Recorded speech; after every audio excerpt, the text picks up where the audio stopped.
পৃথিবীতে একমাত্র একটা সন্তান একমাত্র বাপ মাই পারে তাকে ভালো লাইনে নিতে।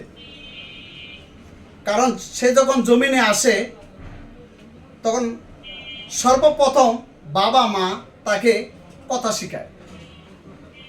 আর সেই বাবা মা যদি সে অন্য ধর্মের লোক থাকে, হিন্দু ধর্ম হোক, বৌদ্ধ ধর্ম হোক, খ্রিস্টান ধর্ম হোক, যেই ধর্মের লোকই হোক না কেন, বৌদ্ধ ধর্মের হইলে তাকে তাদের গির্জায় নিয়ে যাবে, খ্রিস্টান হইলে তাকে মূর্তির সামনে নিয়ে যাবে, হিন্দু ধর্ম হইলে তাকে অগ্নি পূজার সামনে নিয়ে যাবে, তাকে মূর্তি পূজার সামনে নিয়ে যাবে, মূর্তিকে সম্মান করতে বলবে।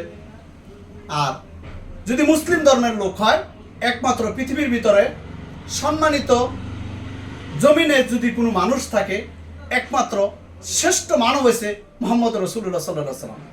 আর সেই মোহাম্মদ রসুল্লাহ সাল্লাহ সাল্লাম আমাদেরকে বলে গেছে যে লা ইলাহা ইল্লাল্লাহ মোহাম্মদ রসুল্লাহ। এই জমিনে আল্লাহ সুবহানাহু ওয়া তাআলা ওমা আরসালনাকা ইল্লা রাহমাতাল লিল আলামিন, নবীকে পাঠাইছে একমাত্র শুধু মুসলিমদের নেতা না। জমিনে কোনো মানুষ মানুক সে না মানুক এতে কিচ্ছু আসা যায় না, কিন্তু আল্লাহ সুবহানাহু ওয়া তাআলা বলছে এই জমিনে পাঠাইছি আপনাকে সকলের নেতা আপনি। এখন যদি অন্য লোক যারা আপনারা আছেন, আপনারা যদি না মানেন মুহাম্মদ রাসূলুল্লাহ সাল্লাল্লাহু আলাইহি ওয়াসাল্লাম রে, এতে নবীর কিচ্ছু হবে না, আমাদের নবীজির কিচ্ছু হবে না। যদি আপনারা মানেন আপনাদের শান্তি হবে। নবীজি কি বলছেন? কাফেররা মুহাম্মদ রাসূলুল্লাহ সাল্লাল্লাহু আলাইহি ওয়াসাল্লাম রে বলছেন আলামিন। ওনারা ঘোষণা দিয়েছেন আলামিন, কারণ উনির কাছে কোনো জিনিস যদি কোনো মানুষে আমানত রাখতো উনি খেয়ানত করতো না।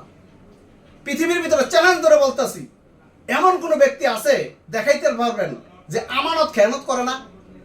পারবেন না। একমাত্র গ্যারান্টি মুহাম্মদ রাসূলুল্লাহ সাল্লাল্লাহু আলাইহি ওয়াসাল্লামের কাছে কোনো মানুষ যদি আমানত দিত, সে আমানত খেয়ানত হইতো না। কাফেররা ঘোষণা দিয়েছেন আলামিন, সেই নবী মুহাম্মদ রাসূলুল্লাহ সাল্লাল্লাহু আলাইহি ওয়াসাল্লাম।